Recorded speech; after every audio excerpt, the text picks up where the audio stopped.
2021. I'm your host, Brother Michael Imhotep. We are live. Calling numbers 313-778-7600. 313-778-7600 is the call-in number if you have a question or comment. So yesterday's show, we had a lot of people listening to yesterday's show, and I've been rebroadcasting it on our Facebook fan page, The African History Network, The African History Network, and my YouTube channel, Michael Imhotep, Imhotep.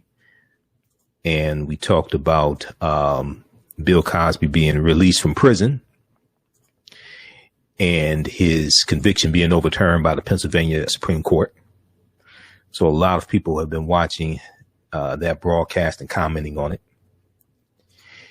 So we're going to talk a little bit more about Bill Cosby today. There's some updates here.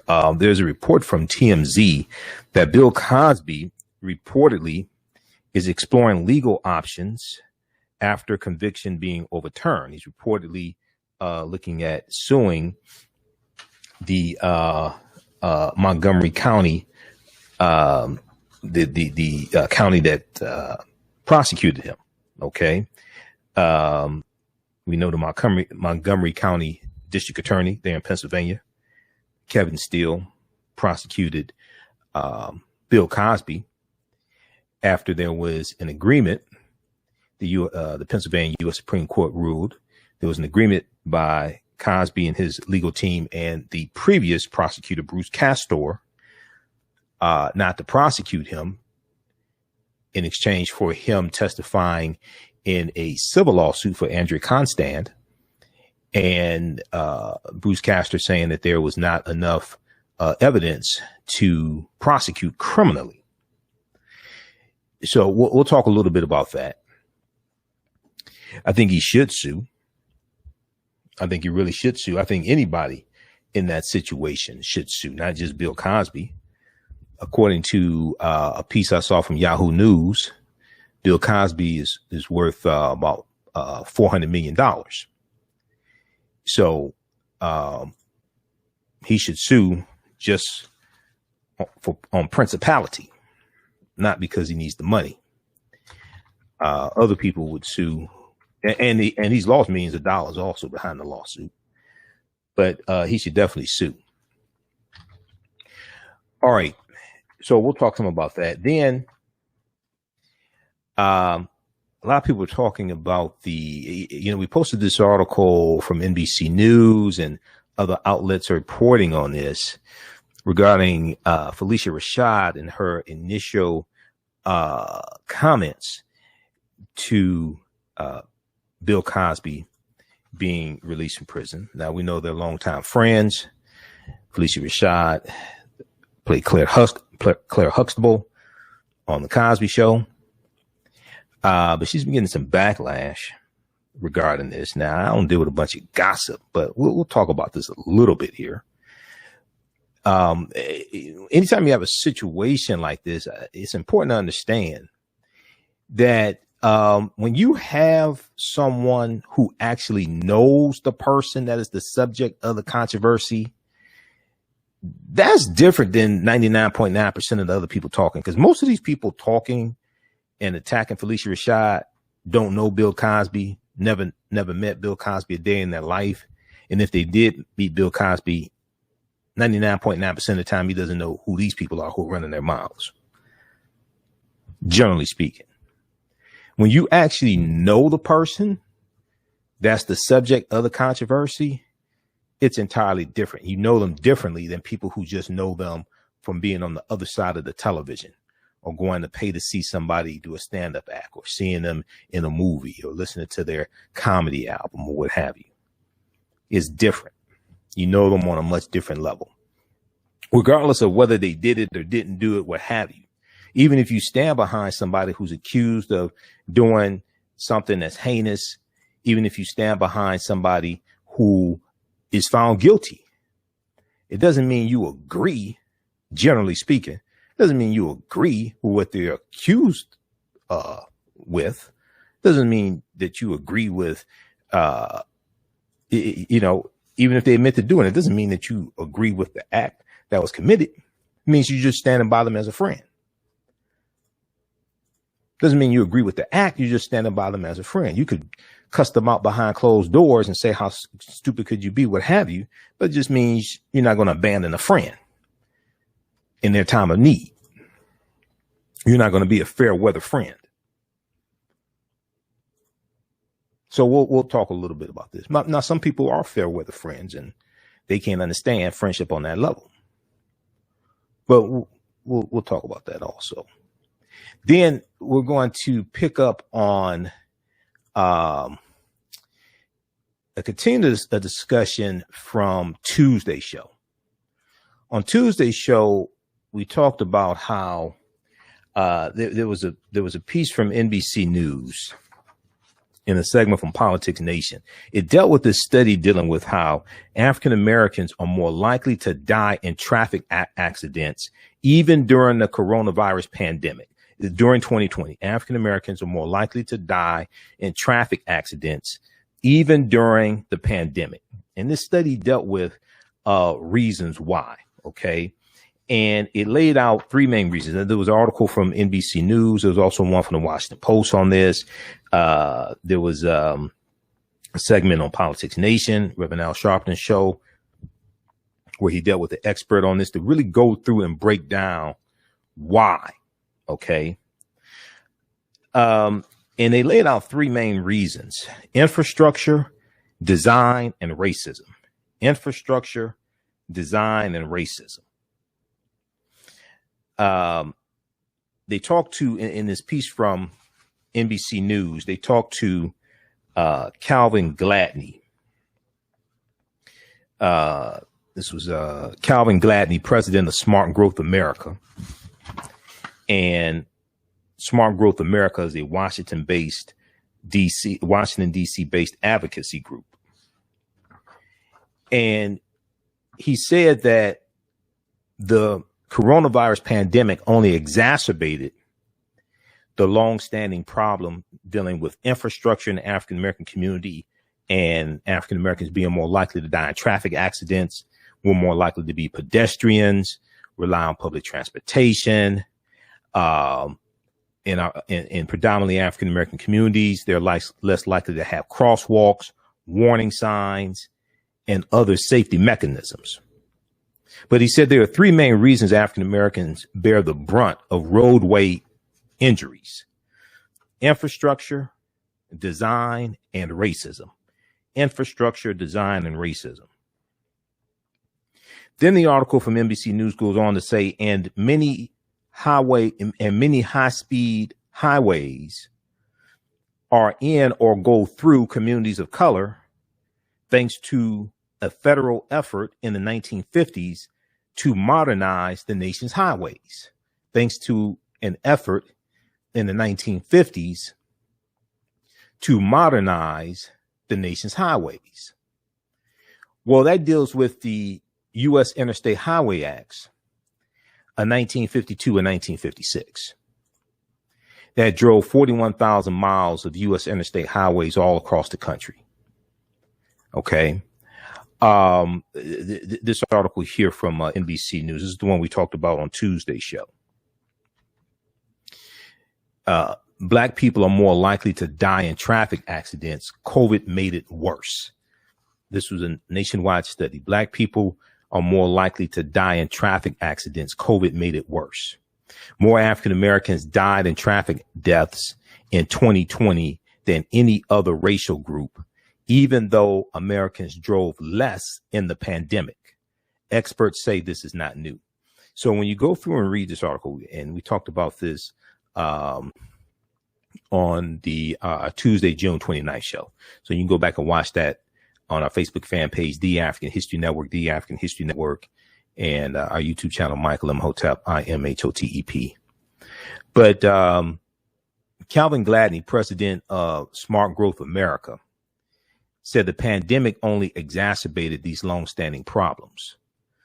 And he said that there are three reasons: infrastructure, design, and racism.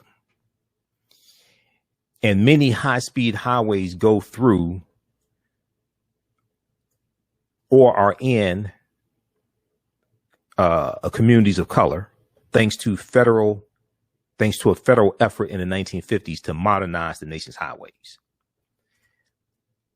And the article referenced this other piece from NBC News called Bulldozed and Bisected. Bulldozed and Bisected. Highway construction built a legacy of inequality. Will their removal heal historic wounds? So we're going to continue the discussion that we started toward the end of Tuesday's show when we dealt with the topic of the traffic deaths.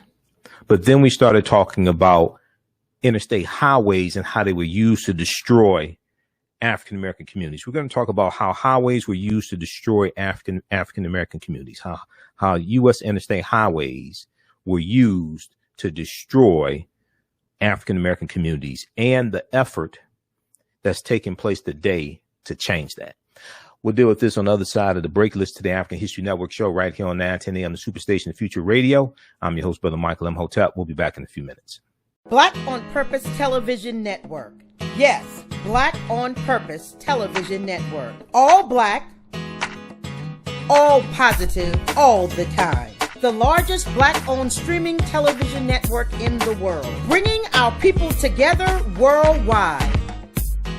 Controlling our messages, our stories, our way. Black TV the way it should be. Black music, Black history, and more. 30 plus channels, thousands of shows. Black on Purpose Television Network. Subscribe now. We all know the cannabis industry is headed toward an uprise in the past decade. What happens when there is a brand that brings this uprise in a blow? The cannabis industry welcomes her uprise. Hustle Her Hemp. Delivering excellence with pride is her watchword, and how you choose to embrace it makes it a priority. From cultivating rich cannabis into exquisite and tastefully finished CBD products to delivery, Hustle Her Hemp leaves no stone unturned. Hustle Her Hemp's mission is to empower women of color by building business and creating legacies, uniting beauty, health, and business. We are a pure definition of how we want the CBD industry to become in the future. While we are redefining innovation, we bring the same energy to improving the quality of life. Hustle Her Hemp is the new uprise.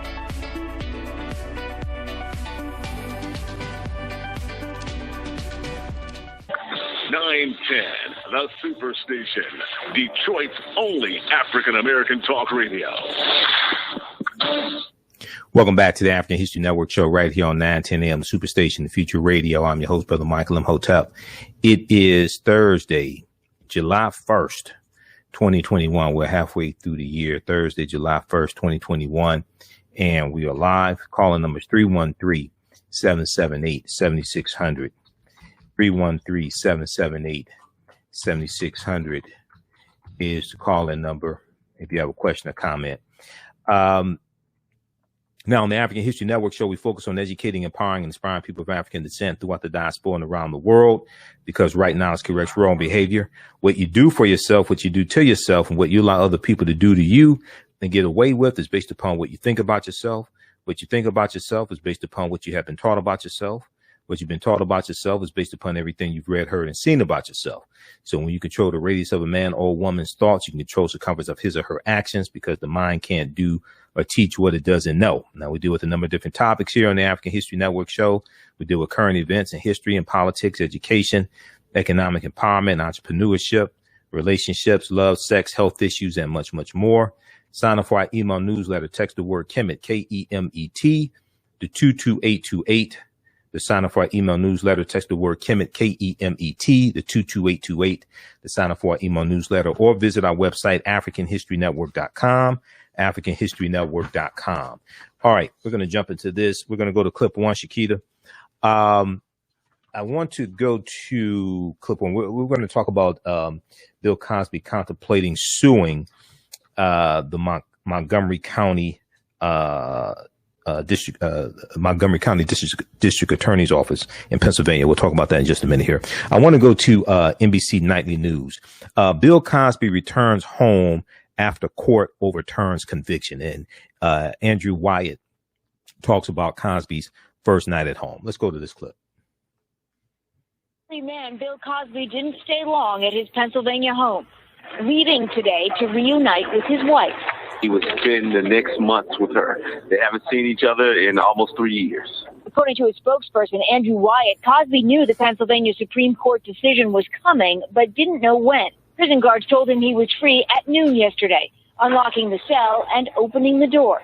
According to Wyatt, there were cheers from the other inmates. Bill Cosby came back home. Wyatt says they stayed up until 2 in the morning. 83-year-old telling him he didn't want to go to bed. He was afraid all of this was just a bad dream. The Philadelphia Supreme Court threw out the conviction, saying Cosby's due process rights were violated when he was charged with sexually assaulting and drugging Andrea Constant. The alleged incident took place in 2004, but the district attorney at the time, Bruce Castor, decided there wasn't enough evidence to bring charges, compelling Cosby to give a deposition in Constant's civil case.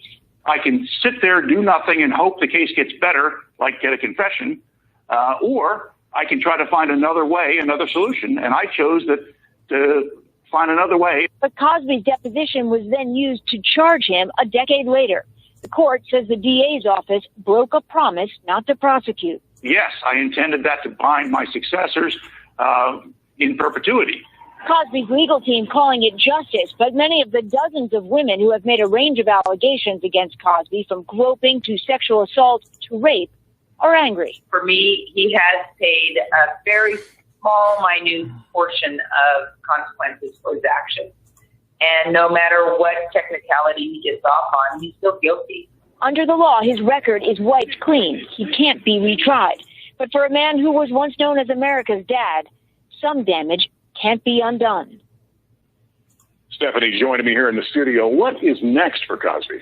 Well, Lester, there is still a pending lawsuit that was being held until the Pennsylvania Supreme Court made the decision it announced yesterday. But his spokesperson said he's making plans, including a documentary, and he says Cosby was on the phone this morning with comedy club owners.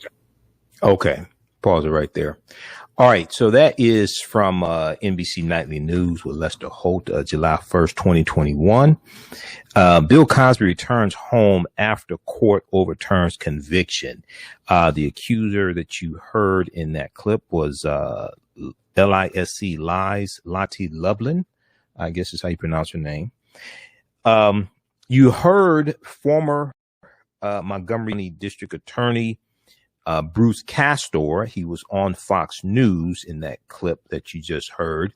And he said that his office entered into the agreement with Cosby and Cosby's defense team not to prosecute him. And he said that there was not enough evidence to file criminal charges. And he entered into that agreement with the intent of the next district attorney, because it's the same position, with the next district attorney honoring that agreement as well.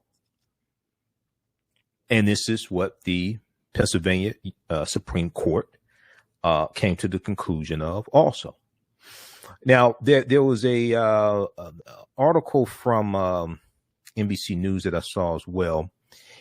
This dealt with Cosby's first night. We're going to go to that. Then I want to go to this one from news1.com dealing with Cosby. Well, let's go to this one first from news1.com.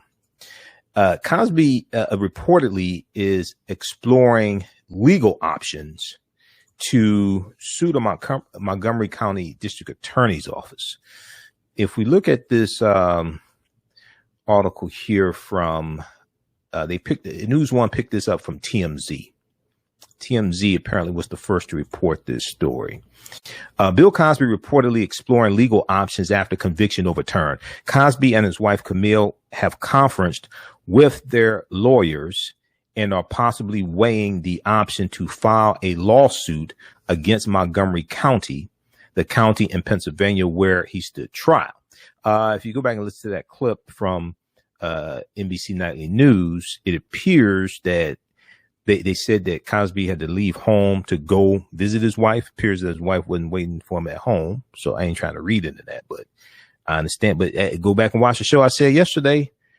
What I learned from this whole ordeal: don't cheat on your wife. That's what I learned. Well, that's one thing I learned. Don't cheat on your wife. Leave those women alone. The same thing I said, slow down, player. The same thing I said, Cosby's 83. Okay. Stay at home, stay out of trouble. But go listen to yesterday's show.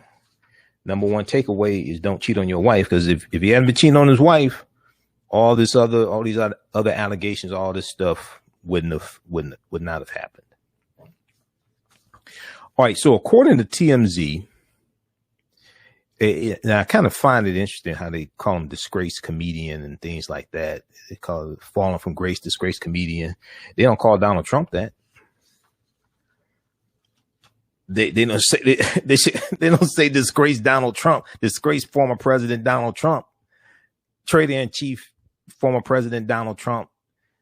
They don't call Donald Trump that. I just find that interesting. According to TMZ, comedian and entertainer Bill Cosby is reportedly examining legal options available in response to his release from prison after the Pennsylvania Supreme Court overturned his sexual assault conviction on Wednesday, June 30th. Now, Cosby and his wife, Camille, have conferenced with their lawyers and are possibly weighing the option to file a lawsuit against Montgomery County, the county in Pennsylvania where he stood trial. TMZ says that sources claim Cosby could option a lawsuit for abuse of process, among other unnamed considerations. Now, Bill Cosby was released on Wednesday, June 30th, 2021, in a stunning twist due to a non-prosecution agreement between Cosby and former Montgomery County District Attorney Bruce Castor, who you just heard in the clip from NBC Nightly News, where Cosby waived his Fifth Amendment right against self-incrimination by testifying in a separate civil case brought by Andrea Constand, one of his many accusers. Now, the High Court in Pennsylvania argued that Cosby did so with the expectation that he would not face criminal charges. Okay, he waived his Fifth Amendment right to self-incrimination under the agreement that he would not face criminal charges. The ruling also cemented the fact that Cosby is immune from further prosecution in this particular case. Now, if there's some other allegations from another accuser is within the statute of limitations, that can go to trial. Now, Justice Kevin Doherty wrote in his opinion, quote, then years later, Castor's successor used the damaging evidence Cosby turned over in the civil case to convict him on the same criminal offenses he had previously been induced to believe were off the table. Quote, I am constrained to agree with the majority that due process does not permit the government to engage in this type of coercive bait and switch. That's Justice Kevin Doherty of the Pennsylvania Supreme Court. Now, in response to his release, Bill Cosby exclusively told Black Press USA. Black Press USA is an African-American media outlet, and they have a African-American news wire. It's Black Press USA is made up of about 260 African-American owned newspapers. Okay. There's an exclusive article. You can read that article from Black Press USA. Bill Cosby did an exclusive interview with Black Press USA. But in this interview, Cosby, in response to his release, Cosby exclusively told Black Press USA that Black media outlets have a duty to report the facts. But as we know, facts can be interpreted on a blurred line depending on who you're speaking to. Bill Cosby, in speaking with Black Press USA, said this is an opportunity that the Black press, the writers, the men, and the women have now an opportunity with great intelligence, with great foresight, with great aftersight, not just about Mr. Cosby. It is about what you saw. It is about what you know and what you must, and you must tell it, and you must be believed, and you have to put it in a way, a level of intelligence. You have to put it in a way, a level of intelligence. Bill Cosby insisted. Okay. So we know there's fallout from accusers, those who were triggered, those who were victims of sexual assault, etc. Okay. So read the rest of this article here from news1.com. Bill Cosby reportedly exploring options after conviction overturned. Okay. From news1.com by Sharice Frazier. This is from July 1st, 2021. Now, I want to go to this next piece here quickly, and then I want to get to how U.S. highways are used to destroy African-American communities. There was a, you can read this one here. I'm just going to highlight this one. There was another piece from NBC News that dealt with Bill Cosby was asleep in a prison cell when he learned he was being freed. Okay.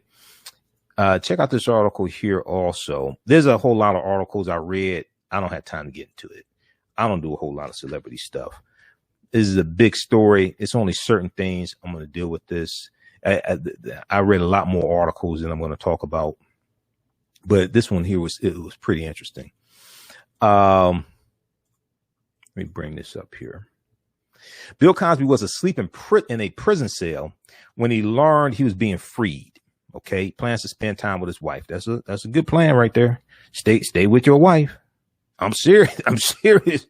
Bill Cosby struggled to sleep. Now, this is from July 1st, 2021.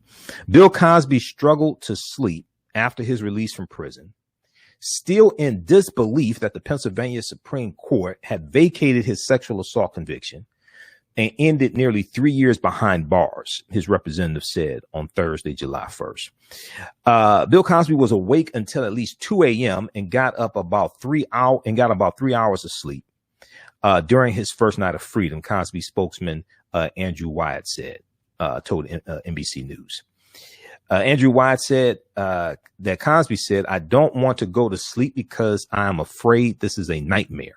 I don't want to go to sleep because I'm afraid this is a nightmare." When the state high court came through with this ruling on Wednesday, Cosby was still asleep in his prison cell at SCIX Phoenix in Collegeville, and a guard told the blurry-eyed Bill Cosby, and understandably confused Bill Cosby, told him that he would soon be free. Bill Cosby responded, "What are you talking about?" according to Andrew Wyatt. The man once known as America's dad had collard greens and fish for dinner Wednesday night, and then eggs, sausage, and potatoes for breakfast. He planned to be reunited with his wife Camille, on Thursday. And okay, so that means that she wasn't at home. Okay, whatever you got to do to get out the doghouse, you need to do it. Whatever you got to do to get out the doghouse, you need to do it. All right. If you got to, you remember the episode of the Cosby Show when Cliff was giving Theo advice when Theo screwed up for the umpteenth time with Justine, right? And he told him, "You a dog outside." And it's 20 below zero, and Justine is the only one that can let you inside the house, right? He said, "You need to sing. Whatever you got to do to get out the doghouse, that's what you have to do." So Cosby planned to be reunited with his wife, Camille, on Thursday and spend the next 3 weeks with her. It'll be the first time they've seen each other since he went to prison in September 2018, according to Andrew Wyatt. All right. Read the rest of the story also. Read this article. Bill Cosby was asleep in a prison cell when he learned he was being freed. Plans to spend time with wife. Go with that plan. That's a good plan. Go with that plan. Okay. If you spend time if you stay with your wife, you can't go wrong. That's all I have to say on that one. All right. 313-778-7600 is the call-in number. 313-778-7600 is the call-in number. If you have a question or comment. All right. There is a joke in there somewhere, like a white woman would have left your ass a long time ago. There is a joke in there, but we ain't gonna go there. Okay. I don't have that much time in the show to deal with that. But you know, there is a joke in there somewhere. I'll leave that to the comedians to deal with that. A white woman would have divorced your ass a long time ago, taking your money, but we ain't gonna go there. All right. So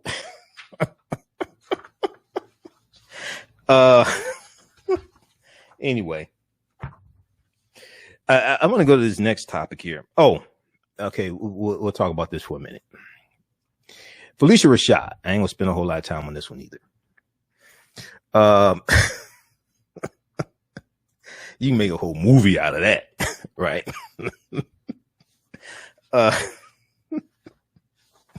Anyway, Phylicia Rashad says Bill Cosby release corrected a miscarriage of justice. She got backlash for that. Once again, okay, when you actually know the subject of the controversy, that's different than 99.9% of the people out here talking, writing about it that don't know the person that's being talked about. Phylicia Rashad, who starred as Claire Huxtable alongside Bill Cosby in The Cosby Show, forcefully defended him after his you'll see, this is NBC News. The white person wrote this here. After his indecent assault conviction was overturned by the Pennsylvania Supreme Court on Wednesday. Phylicia Rashad tweeted, finally, terrible wrong is being righted. A miscarriage of justice is corrected. Now, she sent that tweet shortly after the news broke. Okay. Here's a picture of the two of them together. She actually knows him. Most of the people commenting don't know Bill Cosby. All right. Doesn't mean that if he's guilty or what have you, she agrees with it. But, you know, I find it, sometimes I find it interesting when people want friends who stick by your side through thick and thin. And then when somebody is a friend that sticks by somebody's side through thick and thin, something that people disagree with, then they have a problem. Just because somebody sticks by your side through thick and thin doesn't mean they agree with what you did or accused of or didn't do what have you. Doesn't mean they agree with the situation. They're just sticking by your side because they are a friend. Now, Phylicia Rashad, who is set to start a new job as the dean of the College of Fine Arts at Howard University on Thursday, July 1st, starts a new job today, had previously spoken out in support of Bill Cosby after he was accused of sexual assault. Now, Phylicia Rashad told Bustle, entertainment media outlet, in 2020, she said, "I just don't accept what somebody says because they say it, and they say it in a loud voice." She said this when she told Bustle, when asked about Bill Cosby. She said, quote, "The internet has given a lot of anonymous people a very loud voice." Now, nearly 3 hours after voicing her support for Bill Cosby, Phylicia Rashad issued another tweet responding to backlash over her initial statement.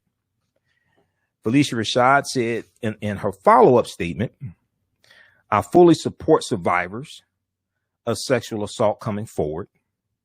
My post was in no way intended to be insensitive to their truth.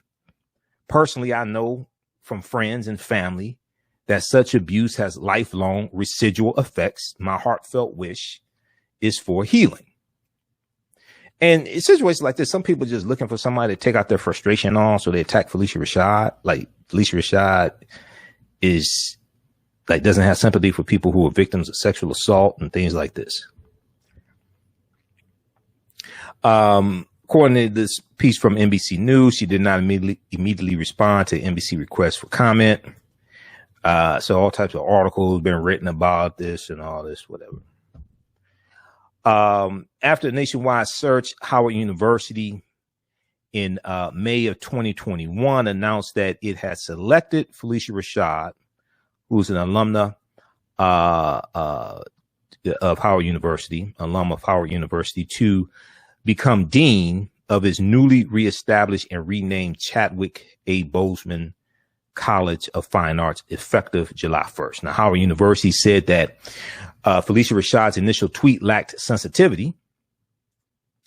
Quote, survivors of sexual assault will always be our priority, the university said in a statement Wednesday. Quote, while Dean Rashad has acknowledged in her follow-up tweet that victims must be heard and believed her initial tweet lacked sensitivity towards survivors of sexual assault, personal positions of university leadership do not reflect Howard University's policies. We will continue to advocate for survivors fully and support their right to be heard. Howard will stand with survivors and challenge systems that would deny them justice. We have full confidence that our faculty and school leadership will live up to this sacred commitment. All right. Okay, so, all right, whatever. So that's all going on now. I want to pick up from our show on Tuesday.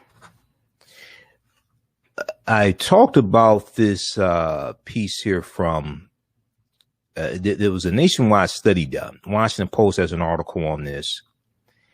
There's been more and more talk about the devastation that interstate highways have done in the African-American community. We know there's about $20 billion in Biden's $2 trillion infrastructure bill, original $2 trillion infrastructure bill that addresses this, about $20 billion. In the scaled down infrastructure bill, I'm not sure what's in there. But Washington Post has this article, traffic deaths increased during the pandemic. The toll fell more heavily on Black residents. The toll fell heavily on more on Black residents, report shows. And then NBC News had one also. The one from NBC News was Blacks are more likely to die in traffic accidents. COVID made it worse. We're going to go to clip 2, Shakita, in just a second here. This is the one from NBC News. And in here, there was they talked about 3 reasons why African Americans are more likely to die in traffic accidents. And they talked about infrastructure, design, and racism. Okay. Infrastructure, design, and racism. Then they said, and many high speed, they said predominantly African American neighborhoods are less likely to have crosswalks, warning signs, and other safety mechanisms. And many high-speed highways are in or go through communities of color, thanks to a federal effort in the 1950s to modernize the nation's roadways. Okay. And then the piece referenced this article here, bulldozed and bisected. Highway construction built a legacy of inequality.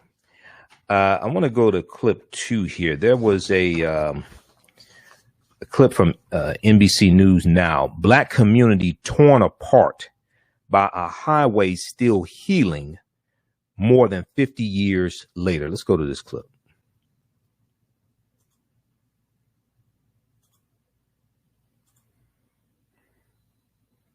Clip number 2. Take it off mute.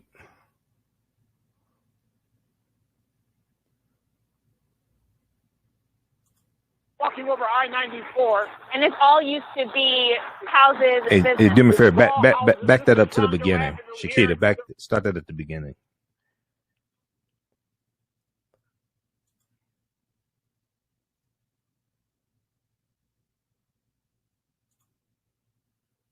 Okay, we're going to start that up. Walking over I-94. And this all used to be houses and business. This is all houses. This is Rondo Avenue here. There were 4 shops right on that corner there. Every cross street would have a grocery store. So it was a walking community. You grew up on this block. I did. You knew pretty much everyone who went, drove, or walked down the street. The Rondo neighborhood was the heart of the Black community in St. Paul, Minnesota. Starting in 1956, the homes, businesses, community centers decimated by the construction of a freeway. As a girl, Margaret Lovejoy watched it all happen. I can relate it to living in a war zone for probably 5 or 6 years. First, it was the neighbors moving out. They had to move.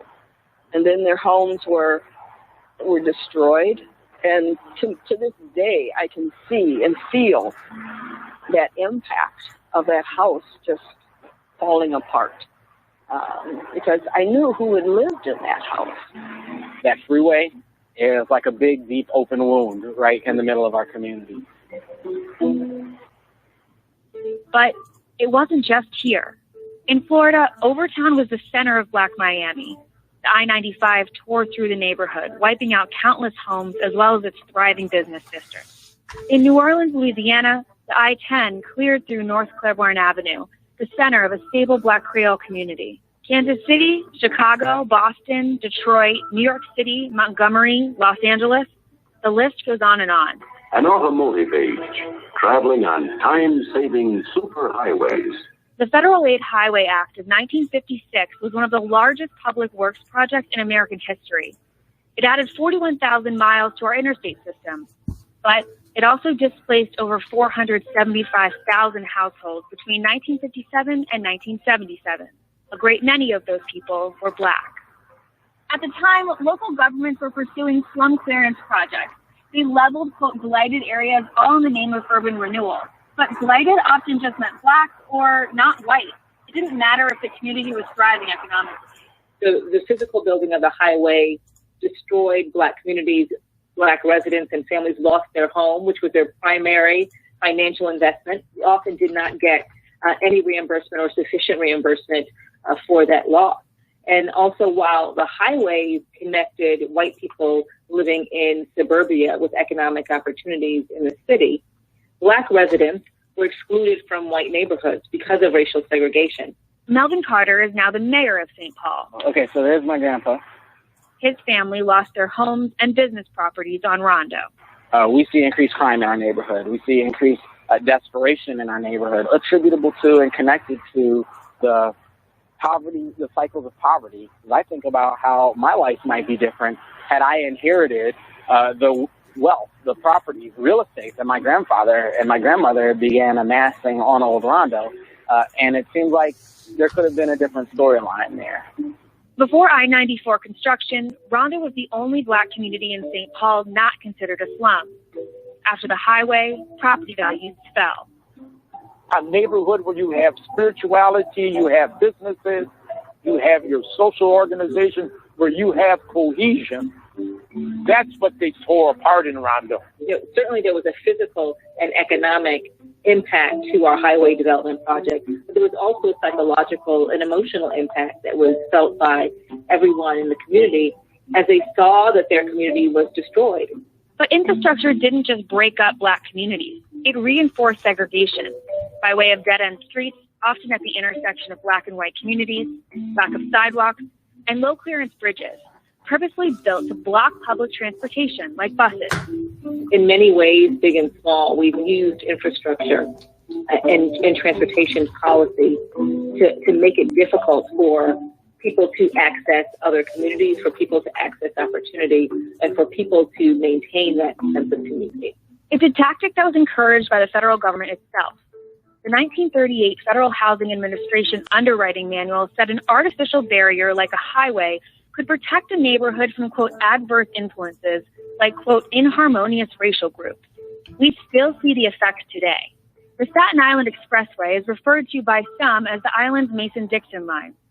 Black households on the island are concentrated north of the expressway. South of the expressway, the number noticeably drops. The Biden administration could be taking the first step to rebuilding these communities. There is racism physically built into some of our highways. And that's why the jobs plan has dollars specifically committed to reconnect some of the communities. President Biden's infrastructure plan seeks to invest $20 billion in transportation for communities harmed by past highway projects. It could be truly transformative because it potentially represents a historic investment in these communities of color or in urban communities, investment in transportation, but also in schools and water. And what is not clear is whether and how that money will be distributed in a way that will address the racial inequalities that are built into our transportation system. Biden's plan hasn't been passed yet, but the people of Rondo are making plans to move forward on their own, with or without it. Physically, we would like to reconnect the both sides of the freeway by putting a land bridge over the freeway, and you'll be able to walk on it. You'll be able to have housing on it. You'll be able to have places for small businesses, cultural center, a marketplace, an amphitheater. This time, the construction aiming to create opportunity for their future generations, built anew on top of their family's past pain. The harm that did, in many ways, is irreparable. You can't go back and give our family the last 50 years or our neighborhood the last 50 years. So bridging that gap physically is important. These are very, very deep roots that are in the Rondo community. Hey, pause it right there, Shakita. Pause it right there. It's not a unique situation. Pause it right there. It's nationwide. Anywhere there's a interest. Okay. Those watching on Facebook and YouTube, keep watching. We're out of time here on 910 AM Superstation WFDF. If you like this type of information, you can support the African History Network, $, the AHN Show through Cash App, $, the AHN Show through Cash App, also through PayPal, paypal.me/the AHN Show, paypal.me/the AHN Show. We're here 6 days a week. This helps us keep doing the research, stay on the air, keep broadcasting, pay some of the bills, etc. Remember, my online course, my 10-week online course starts up Sunday, July 4th, 2 p.m. to 4 p.m. Eastern Standard Time. Ancient Kemet, the Moors, and the Maafa, understanding the transatlantic slave trade, where they didn't teach you in school. We deal with thousands of years of history and what led up to the transatlantic slave trade taking place. The class is regularly $130. It's on sale $80. We do the class live. All the sessions are recorded. You can go back and watch it over and over again, even after the course is over with. Visit our website, AfricanHistoryNetwork.com, AfricanHistoryNetwork.com. Right on the homepage, click on register here, and you can register for the course. Remember, right now it's correct wrong behavior. It's not over till we win. Wakanda forever. Talk to you tomorrow night. Peace. All right, stand by, everybody. Stand by. We're going to be here for just a few more minutes. It's a long day.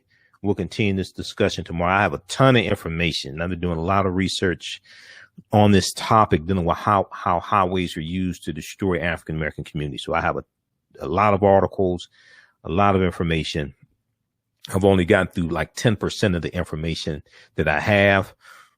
We're going to save most of that for tomorrow's show. Okay.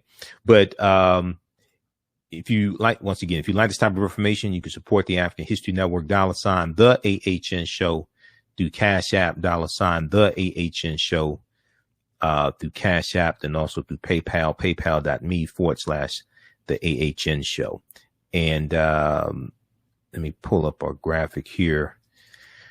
When you do it through Cash App, be sure to type in $, the AHN Show, SHOW, and it'll say Michael, and it'll show show my picture there. It'll say Michael and show my picture there also. Okay, that's our actual official Cash App account. These other ones are fake African History Network Cash App accounts that somebody set up. All right, and when you register for the 10-week online course that I teach,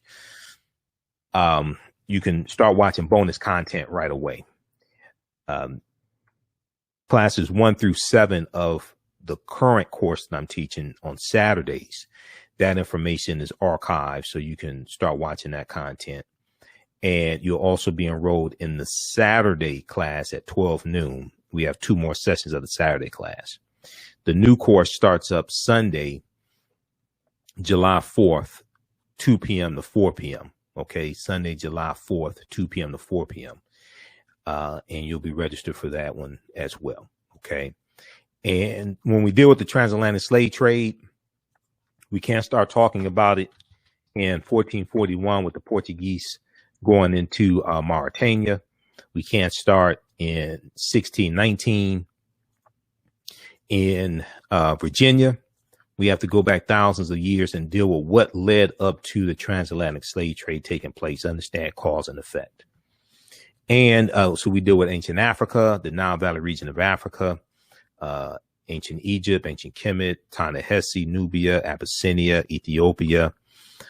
And we deal with great West African civilizations, Ghana, Songhai, Mali. We deal with University of Sankore at Timbuktu, but we also deal with the 800-year occupation of Europe by the Africans known as the Moors, who take the teachings from ancient Kemet into Europe, and this brings Europe out of the Dark Ages. Okay, so be sure to register for that. I want to go to, let's look at this article quickly, and then we'll continue this discussion on Friday's show. I'll also be on Roland Martin Unfiltered on Friday, 6 p.m. Eastern Standard Time on Facebook and YouTube. Roland Martin's YouTube page, YouTube channel, and on Facebook. I'm usually a panelist each Friday on Roland Martin Unfiltered also. So bulldozed and bisected highway construction built a legacy of inequality. This is from June 18th, 2021. Now, during the largest public works program ever attempted in the United States, African-American and Latino communities in cities across the country met the blade of the bulldozer and the crush of the wrecking ball, making room for ribbons of new highway, whether through blindness or design. The mid-century American Interstate Highway Program demolished homes and bisected communities, driven by the promise of prosperity, faster commutes, and jobs. But this helped destroy many African-American communities. Okay, this helped destroy many African-American communities. Now, Barbara Lance Keller, who's 75 years young, a lifelong resident of Treem, a once bustling New Orleans community that Interstate 10 cut through in the 1960s. She said, everything we needed was in our neighborhood. Everything we needed was in our neighborhood. The highway really destroyed that. Now, what has changed decades after the Federal Aid Highway Act of 1956 brought 41,000 miles of interstate highway to the country, and it is the recognition what's happened since 1956 and since the expressways ran through African American communities is the recognition of the harm that was done to communities left in the shade of these now aging roadways. From 1957 to 1977, the Federal Aid Highway Act of 1956 displaced over 475,000 households and 1 million people. It displaced over 475,000 households and 1 million people, according to the U.S. Department of Transportation. Now, in that clip that I just played, and they were talking about the Biden administration, you heard Transportation Secretary of Transportation Pete Buttigieg talking about the harm also that expressways have done to the African American community and communities of color across the country. I encourage you as well to read this book, How White Folks Got So Rich, The Untold Story of American White Supremacy. How White Folks Got So Rich, The Untold Story of American White Supremacy, because they talk about the Federal Aid Highway Acts in 1952 and 56 here in this book as well, and how the damage they've done to African American communities. Now, as many of these hulking structures reach obsolescence, and they're crumbling, they need to be replaced or something needs to be done to them. The federal government and many states and cities are belatedly recognizing the harm they caused and are working with communities to design alternatives that repair the damage that these highways have done to communities. But in many cases, those plans are reopening old wounds and leading to protracted debates that politicians and engineers are struggling to solve.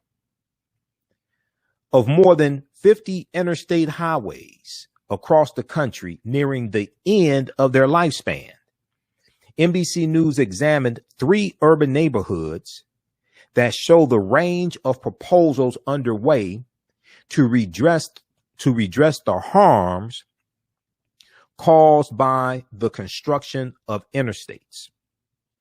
In Syracuse, New York, the 15th Ward, home to many African-American residents, it disappeared under the shadows and smog of Interstate 81. New York State has committed $800 million to the first phase of the highway's removal beginning in 2022 to be replaced by a walkable and bikeable community grid, But residents are deeply concerned about displacement, gentrification, and the negative impact on other areas. In New Orleans, bustling Black-owned businesses in the Treem section closed one by one as the Claiborne Expressway's gray cement pillars replaced stately white oaks that had lined the avenue.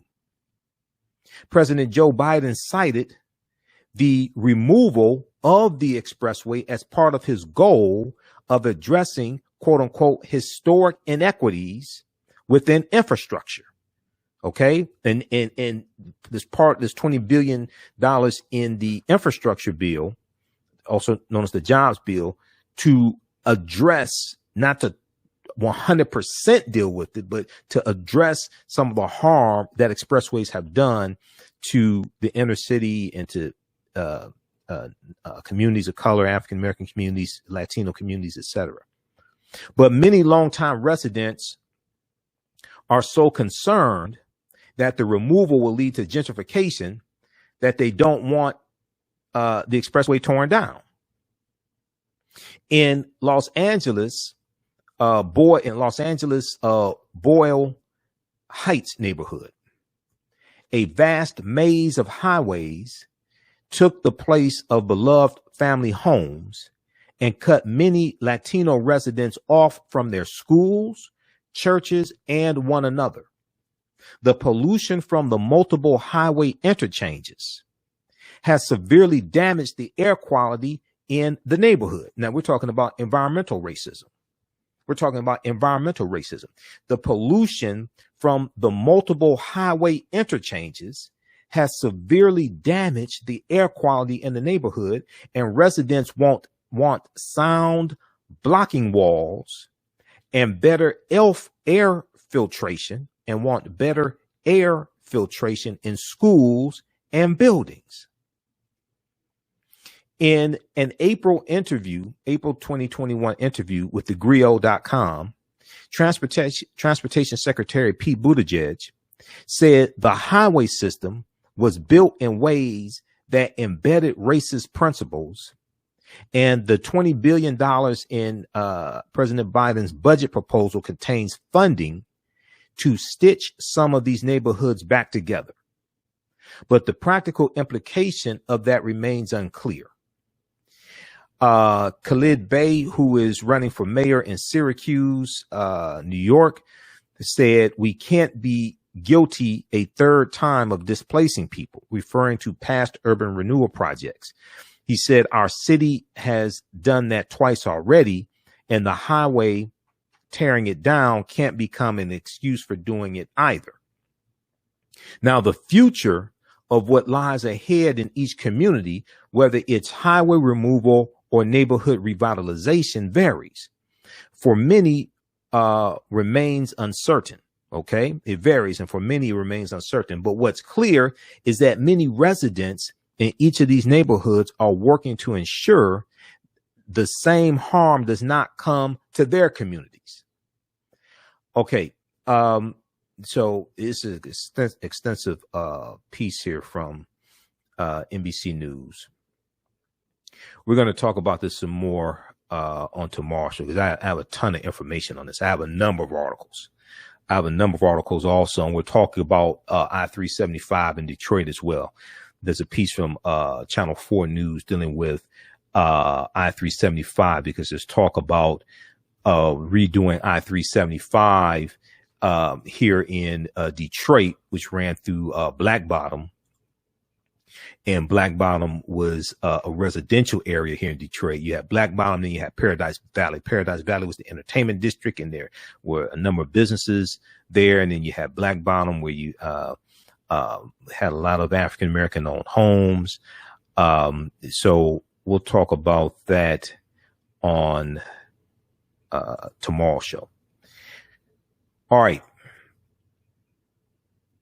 Let's see here. Okay, we have Rashid, Carol. Be sure to follow us on our Facebook fan page, The African History Network, The African History Network, and my YouTube channel, Michael Imhotep, IMHOTEP. Turn on live notifications so you know when we go live. Click on the thumbs up on our videos. Okay. If you like them, you can support the African History Network, $ the AHN show through Cash App, $ the AHN show through Cash App, also through PayPal, paypal.me/the AHN show, paypal.me/the AHN show. This helps us keep broadcasting 6 days a week, keep doing the research, stay on the air, and be sure to register for the online course that I teach. We have a new one starting up on Sunday, July 4th, the 4th of July, Sunday, July 4th, 2021. Ancient Kemet, the Moors, and the Maafa, understanding the transatlantic slave trade, what they didn't teach you in school. If you go to our website, AfricanHistoryNetwork.com, you scroll down the homepage, you'll see the information for our show. We're here Monday through Friday, 11 p.m. to 12 midnight Eastern Standard Time. Sundays, 9 p.m. to 11 p.m. Eastern Standard Time. Click here to listen to audio podcasts of our shows. We're on 9 different audio podcast platforms: iHeartRadio, Castbox, Stitcher, TuneIn, iTunes. Okay. Click here to read articles that I've written. The 10-week online course. We have the flyer here for it. Click right here to register here. It takes you to the next page. Click on enroll. Okay. And you can enroll in the online course. As soon as you enroll, you can start watching content, and you can join us in class live Sunday, July 4th, 2 p.m. to 4 p.m. Eastern Standard Time. Watch from around the world. And then all the sessions are recorded also. So if you miss anything, you can go back and watch it over and over again. You can use this with your children as well. I would say the content is PG-13. It's not overly graphic. I don't do a lot of cursing. I'm not vulgar. And one of the sources that I use is Teaching Hard History, this study here, Teaching Hard History, American Slavery, Teaching Hard History, American Slavery, from the Southern Poverty Law Center.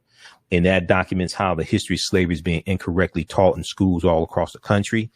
And it lays out numerous recommendations how to more correctly teach the history. This is another source that I use. So I do a PowerPoint presentation. We have book references, articles, video clips, guest speakers. This is one of the books I use in the course. You don't have to buy any of these books to follow along in the class. The First Americans Were Africans, Documented Evidence by Dr. David Imhotep. And this deals with the African presence in the Americas dating back at least 56,000 years ago in South America, at least 51,700 years ago here in the land we call the United States in South Carolina. Dr. David Imhotep was one of our guest speakers for our class also. He spoke to my Saturday class on June 12th. When you register for the Sunday course, you will also be registered into the 10-week online course. The first Americans Were Africans, Documented Evidence by Dr. David Imhotep. And this is one of the sources that I use is Teaching Hard History, American Slavery, Teaching Hard History, American Slavery, from the Southern Poverty Law Center. And that documents how the history of slavery is being incorrectly taught in schools all across the country. And it lays out numerous recommendations how to more correctly teach the history. This is another source that I use. the Saturday class that's wrapping up, and that meets on Saturdays, 12 noon Eastern Standard Time, 12 noon to 2 p.m. And classes 1 through 8 of the Saturday class are archived. So you can go back and watch that, and you can watch the June 12th class, June 12th, 2021 class, when Dr. David Imhotep spoke to our class. Also, we had archaeologist Nubia Wardford, African-American female archaeologist Nubia Wardford, speak to our class as well. And she talked about she did a presentation on the origins of ancient Kush and the African queens of antiquity. She goes to the Sudan and does archaeological digs. So she showed us slides of her in the Sudan. Another book that we use in the class, Golden Age of the Moor, edited by Dr. Ivan Van Sertima, one of the best books dealing with the history of the Moors. This is one I also use. This is a symbols encyclopedia. It deals with decodes 2,000 symbols from around the world, signs and symbols, an illustrated guide to the origins and meanings. Another book I use is Classical Africa by Dr. Molefi Kete Asante. Classical Africa by Dr. Molefi Kete Asante. Then we have Nile Valley Contributions to Civilization by Tony Browder, who's in Egypt right now, doing a tour in Egypt. Nile Valley Contributions to Civilization by Tony Browder. We have Before the Mayflower by Lerone Bennett Jr. Okay, excellent book, Before the Mayflower by Lerone Bennett Jr. Hidden Truths, a resource guide for hidden colors. This is a study guide to the documentary Hidden Colors. This is compiled by the Banneker City Cultural Center. Introduction by Anthony T. Browder, who wrote Nile Valley Contributions to Civilization. That's Hidden Truths. This massive book here, Ancient Egypt, an illustrated reference to the myths, religions, pyramids, and temples of the land of the pharaohs, or the Nasubitis. This is by Lorna Oakes and Lucia Galen. This is another book I use in the course. Then we have, where is Egypt on the Potomac? Oh, yeah. Egypt on the Potomac is another one by Tony Browder. Deals with how the layout of Washington, D.C. is a copy of ancient Egypt. So there's some other books. Those are just a few of the books that we use in the online course. There's about 50 articles that I reference in the course also, and there's a timeline of history going back about 5 million years that we use in the class as well. So you're going to learn a lot. You've probably never seen anything like this before. We'll post a link here again. As soon as you register, you can start watching the content. It's going to blow you away. Ancient Kemet, the Moors, and the Maafa. Kemet's one of the original names for Egypt. Kemet meaning land of the blacks. The Maafa is a Kiswahili term which refers to the transatlantic slave trade. It refers to the great disaster. The Maafa means the great disaster. It refers to our Holocaust. Okay. The Maafa. So we posted the link there, and okay, you'll see the rest when you register for the class. That's enough. I've got like 6 stacks of books in the bookshelf behind me, so I'm just looking here at different things. All right. So look, hey, we have to get out of here. Remember at the African History Network, we focus on educating, empowering, and inspiring people of African descent throughout the diaspora and around the world, because right now it's correct wrong behavior. It's not over till we win. Wakanda forever. We'll talk to you tomorrow. And be sure to also watch Black on Purpose TV. Black on Purpose TV. BOPTV.com. BlackOnPurposeTV.com. They have a lot of good content there for African Americans. Educational, entertaining. They carry our shows. They're posting them daily as well. Our shows. I talked to Michael Campbell, CEO of Black on Purpose TV. So check them out, support them. Also, if you want to advertise with the African History Network, email us at TheAHNShow at AfricanHistoryNetwork.com, AHNShow at AfricanHistoryNetwork.com to advertise with us as well. All right. All right. Remember, right now is correct. Wrong behavior is not over till we win. And we'll talk to you tomorrow. Peace. On Purpose Television Network. Yes, Black on Purpose Television Network. All black, all positive, all the time. The largest black-owned streaming television network in the world. Bringing our people together worldwide. Controlling our messages, our stories, our way. Black TV the way it should be. Black music, Black history, and more. 30 plus channels, thousands of shows. Black on Purpose Television Network.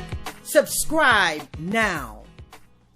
Gain knowledge in minutes from insightful summaries of progressive and socially conscious books.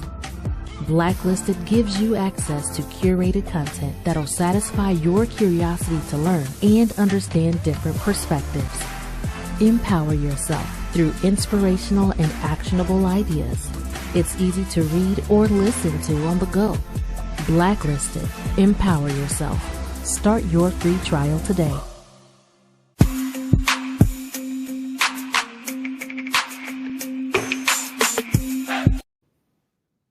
All right. Talk to y'all later. Peace.